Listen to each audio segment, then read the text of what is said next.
YSR Congress party ఎంపీటీసీలను kidnap చేశారంటూ ఆందోళన. Utukuru YSRCP MPTC గవ్వల మల్లికార్జున కిడ్నాప్ చేశారని వైసీపీ నేతలు నిరసన.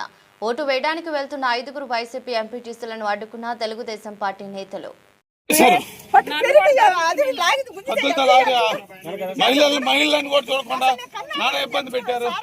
తప్పించుకొని వస్తుంటే ఒక పక్కన